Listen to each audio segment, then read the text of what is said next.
40 ஆண்டுகளாக மயானம் கேட்டு போராடும் ஆனந்த நகர் ஆதிதிராவிடர் பொதுமக்கள்.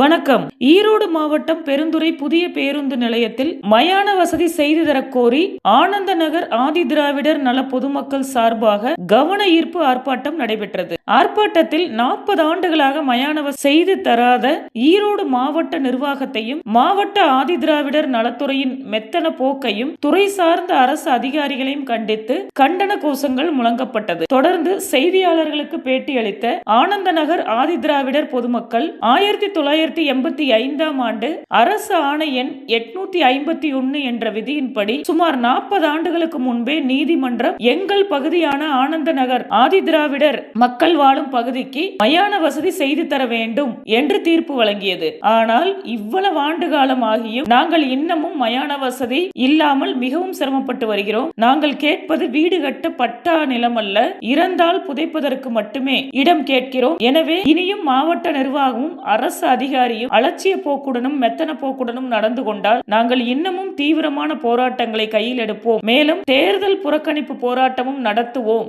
என தெரிவித்தனர். பெருந்துறையிலிருந்து செய்தியாளர் யோகேஸ்வரி.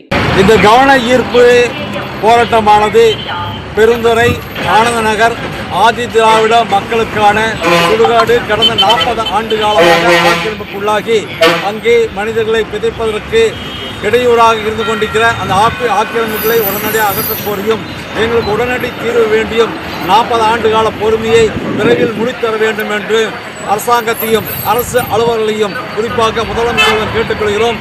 எங்களது கோரிக்கை விரைவில் ஏற்றுக்கொள்ளப்படவில்லை என்றால் அடுத்து சிறை நிரப்பும் போராட்டம், சாலை மறியல் போராட்டம், காத்திருப்பு போராட்டம் போன்ற பல்வேறு போராட்டத்தில் ஈடுபட நாங்கள் காத்திருக்கின்றோம். இந்த தேர்தல் நேரத்திலும் கூட தேர்தல் புறக்கணிப்பு கூட்டத்தையும் போராட்டத்தையும் நாங்கள் கையில் எடுக்க தயக்க மாட்டோம். எங்களது உரிமைகளை விரைவிலே பெற்றுத்தாருங்கள். ஆக்கிரமிப்புகளை அகற்றி எங்களது சுடுகாட்டினை எங்கள் ஆதிதிராவிட மக்களுக்கு பெற்றுத்தரும்படியாக கேட்டுக்கொள்கிறோம். நன்றி, வணக்கம்.